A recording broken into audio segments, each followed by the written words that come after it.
اعوذ باللہ من الشیطان الرجیم بسم اللہ الرحمن الرحیم الحمد للہ رب العالمین وصلی اللہ علی محمد وآلہ الطاہرین اللہم عجل ولیک الفرج والعافیۃ والنصر وزین الارض بطول بقائہ وجعلنا من عوانہ وانصارہ وشیعتہ۔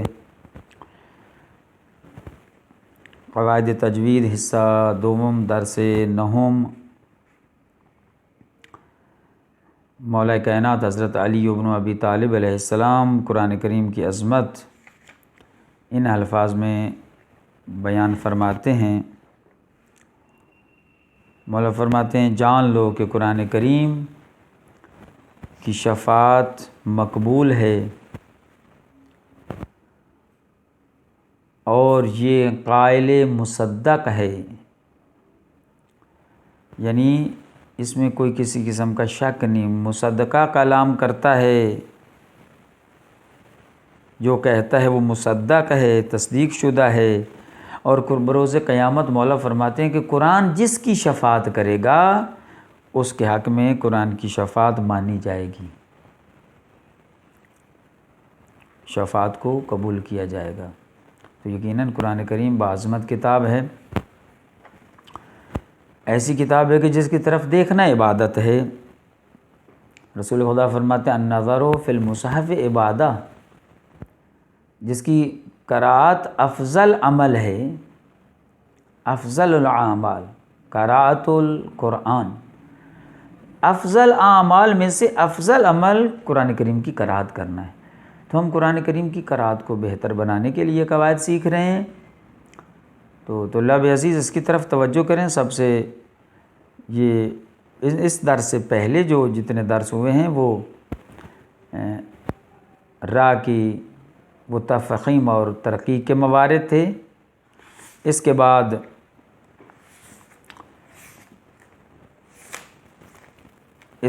را اور لام کے بارے میں جو قواعد تھے وہ بھی گزر گئے۔ پھر ادغام کی اقسام، ادغام کی تعریف، ادغام کا فائدہ وہ بھی بیان ہو چکا، اور ادغام کی 3 قسمیں، ادغام متماثلین، متجانسین اور متقاربین، ان کی مفصل گفتگو ان کے بارے میں ہو چکی ہے۔ تو اب ہم یہاں تک پہنچے ہیں کہ حرف میم جو ساکن ہوتی ہے اس کے احکام، حرف میم ساکن کے احکام۔ اس حرف میم کو کس طرح پڑھیں گے جب بھی حرف میم ساکن آ جائے؟ اب حرف میم ساکن ان کے مقابلے میں ان کے ساتھ جو 27 حروف ہیں ان کے ساتھ اس کا کیا معاملہ ہے، کس طرح اس کو پڑھیں گے؟ تو حروف کے ساتھ حرف میم 3 صورتیں رکھتی ہے، 3 حالتیں ہیں اس کی۔ ادغام ہوگی میم، دوسرا اخفاء ہے اور اظہار۔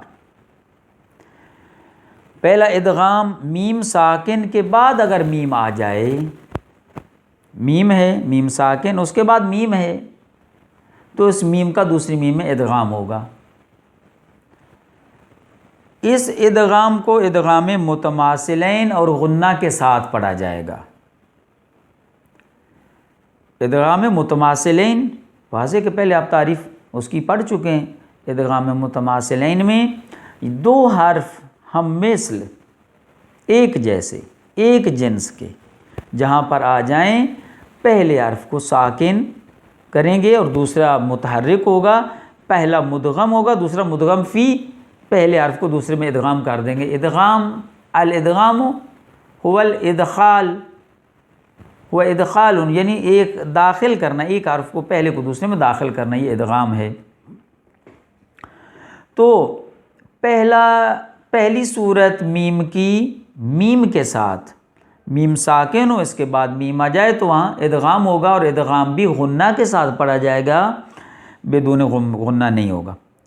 اس کی مثال دے رہے ہیں، وَهُمْ پہلے ضمیر ہے، اس کے بعد دوسرا کلمہ ہے، تو وَهُمْ مُهْتَدُونَ۔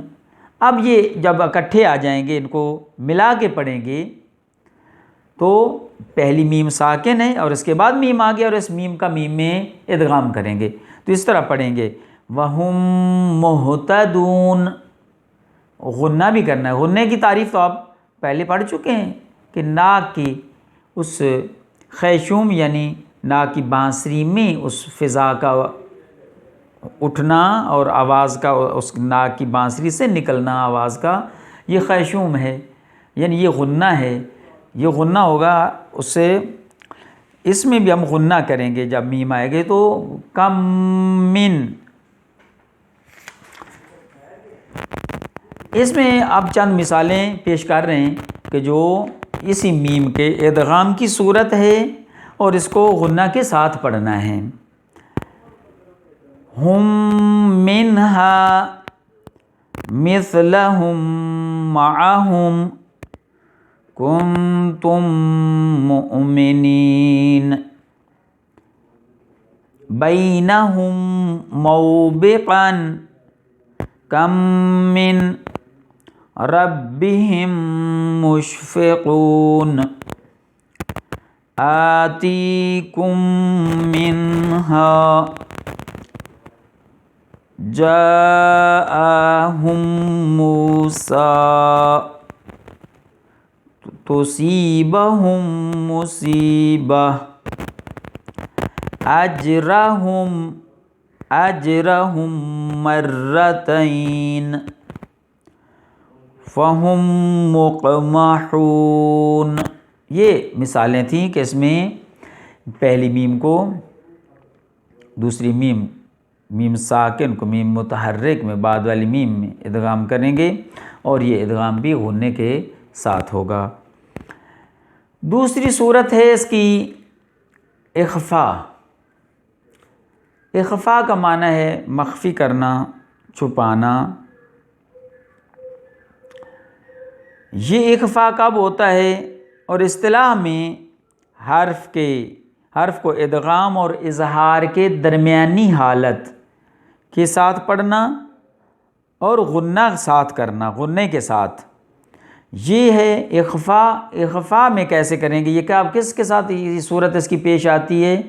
جب میم سے پہلے با سے پہلے میم ہو، با سے پہلے میم آ جائے تو میم کے بعد یعنی با، دونوں صورتوں میں ایک ہی مطلب ہے، با سے پہلے میم ہو، اور یا اس طرح کہیں کہ میم کے بعد با آ جائے تو اس کا اخفا ہوتا ہے، میم کو مخفی کریں گے، اس کو اس انداز میں پڑھیں گے، نہ تو ادغام ہو اور نہ ہی اظہار ہو، اس کے درمیانی کیفیت جو حالت ہے اس کے ساتھ اس کو پڑھا جائے گا اور غنہ بھی ہوگا۔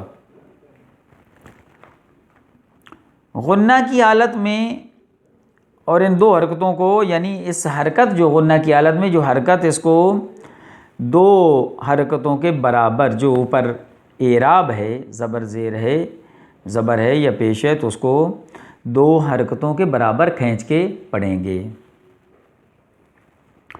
یہ دوسری حالت تھی میم کی۔ میم کی پہلی حالت یعنی ادغام تھا اور دوسری اخفا، جیسے ربہم بہم،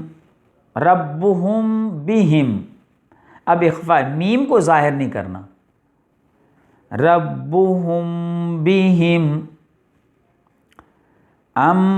بہ جنۃ بینہم بالقسط۔ اب یہاں پہ ان میں یعنی میم کا اظہار نہیں ہے، اس کو اخفا کرنا ہے، اخفا کے ساتھ پڑھا جائے گا جب با سے پہلے میم آ جائے۔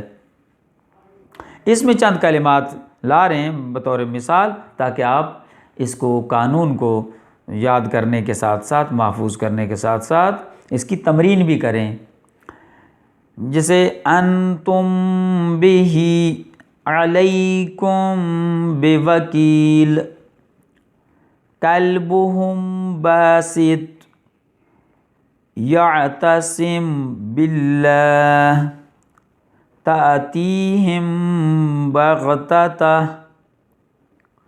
بغتہ ہم بارزون، نجیناہم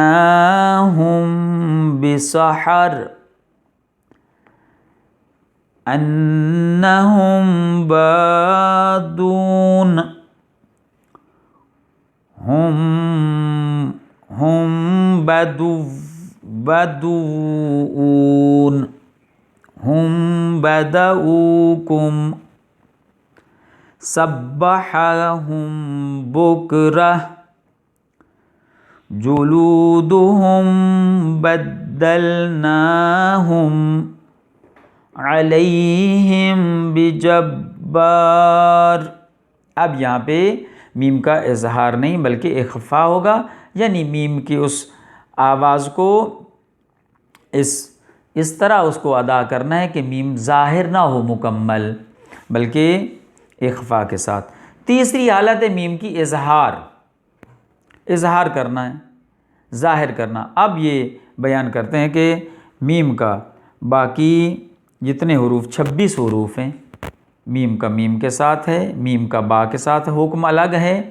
اب اس کے علاوہ با اور میم کے علاوہ باقی 28 حروف میں سے 26 حروف بچ گئے۔ اب میم جب ان 26 حروف کے ساتھ آئے گی تو اس میں اظہار ہوگا، اس میں اخفا نہیں ہوگا۔ اظہار کرتے وقت یہ اس طرف توجہ رہے کہ میم پر حرکت نہ آنے پائے اور اس پر توقف بھی نہ ہو، رکیں بھی نہیں اور حرکت بھی نہ آنے پائے۔ اظہار کی یہ حالت فا اور واو کے ہمراہ زیادہ قابل استفادہ، زیادہ اس سے فائدہ وہاں پہ اٹھاتے ہیں جب یہ حالت فا اور واو کے ساتھ آتی ہے میم، اس میں زیادہ اس کا اظہار ہوتا ہے۔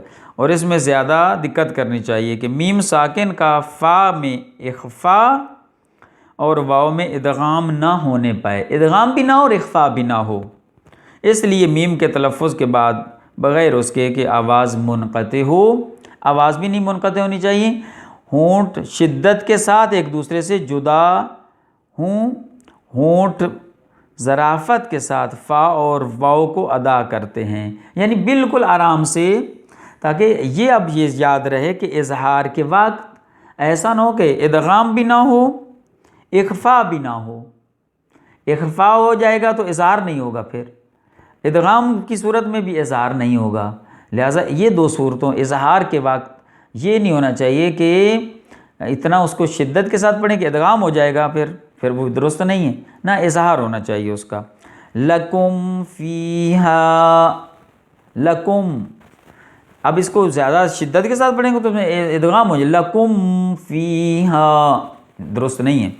لکم فیہا یمدہم انفسہم اموالہم، یہ ہے۔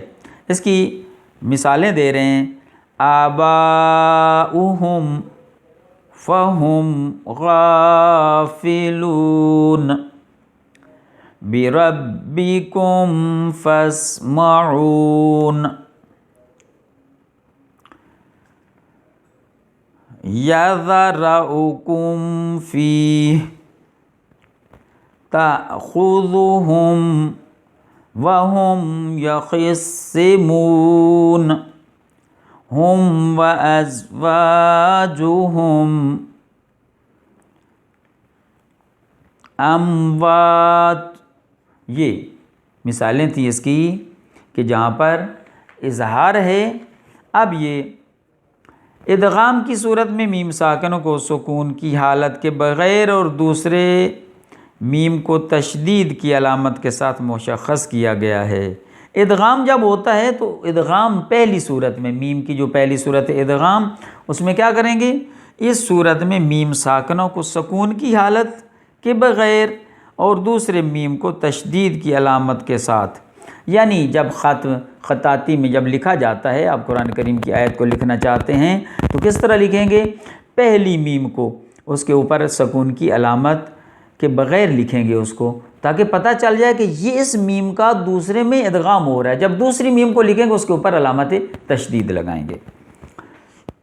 اور اخفا کی صورت میں ادغام ناقص کی طرح عمل کرتے ہیں، ادغام اخفا کی صورت میں ادغام بھی نہ ہو، ادغام ناقص کی طرح ہے، اس طرح مکمل نہیں ہے. جیسے ربهم بهم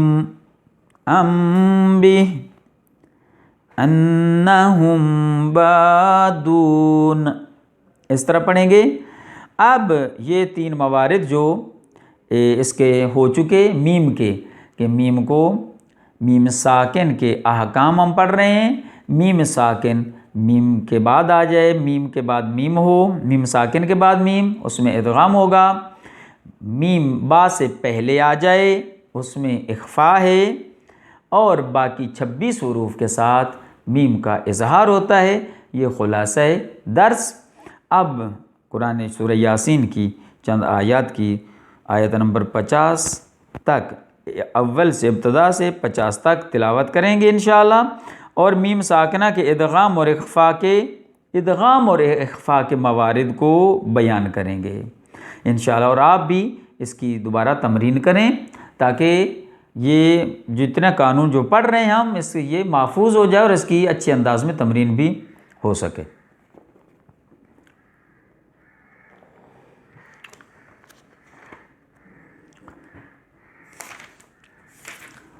اعوذ باللہ من الشیطان الرجیم، بسم اللہ الرحمن الرحیم. یاسین والقرآن الحکیم انک لمن المرسلین علی صراط مستقیم تنزیل العزیز الرحیم لتنذر قوما ما انذر آباؤهم فهم غافلون. لقد حق القول على أكثرهم فهم لا يؤمنون. إنا جعلنا في أعناقهم أغلالا فهي إلى الأذقان فهم مقمحون. وجعلنا من بين أيديهم سدا ومن خلفهم سدا فأغشيناهم فهم لا يبصرون. وسواء عليهم أأنذرتهم أم لم تنذرهم لا يؤمنون.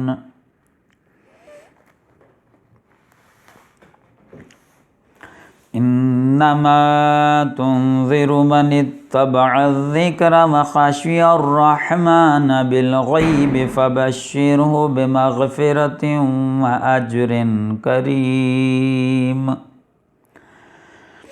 انا نحن نحيي الموت ونكتب ما قدموا وآثارهم وكل شيء أحصيناه في إمام مبين. اب یہ ہم نے تقریباً 12 آیات کی تلاوت کی ہے. آپ انشاءاللہ مکمل 50 تک کی یہ تلاوت کریں گے، اور ان کے موارد جو میم کے اخفا اور ادغام کے موارد کو انشاءاللہ یہ مشخص کریں گے. یہ آپ کے ذمے ہے، اور باقی انشاءاللہ بعد والے درس میں ہم تلاوت کریں گے. صلی اللہ علیہ محمد و علیہ الطاہرین.